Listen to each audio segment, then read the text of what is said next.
So I know if I was in this situation, I would be very nervous about taking action, whether that be helping out Anne or even reporting it, especially since alcohol is present, and possibly even in this situation, I had indulged in alcohol.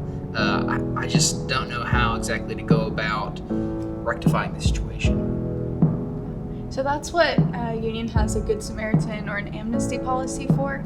If you're in this situation and you've used alcohol or drugs or some other way you've violated the community guidelines, you can still report that without fear of repercussion, because Union's first priority is for the students' well-being and safety.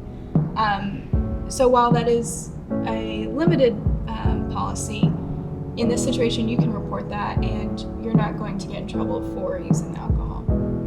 Yeah, so what would you guys do in this specific scenario? Obviously, this probably could be kind of a hectic scene.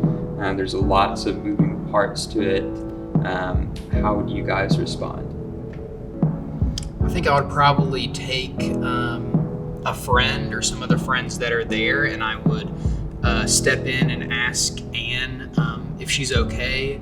I mean, obviously from this scenario, she looks out of it, so to make sure that she's okay, and if she's not, then to offer to take her back to her room, just to remove her physically from that situation, or possibly even, if I'm friends with Bryan, I could come in and say, hey,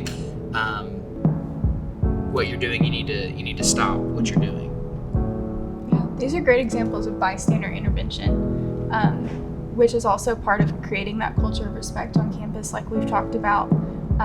When you see something, you can say something, and that helps protect Anne and protect other people from anything bad happening to them. You can confront that situation, you can distract Bryan, you can even just come up to them and sit down and talk with them. So that in this situation, if Bryan is trying to do something that he shouldn't be, he knows that you're aware of what's going on. A lot of times we think that on Union or other Christian college campuses that sexual assault doesn't happen very often, but we know that 4% of women have experienced rape since enrolling on their campus, and 15% of women on Christian college campuses have experienced sexual assault since enrolling at their college. And that's even higher on other secular college campuses.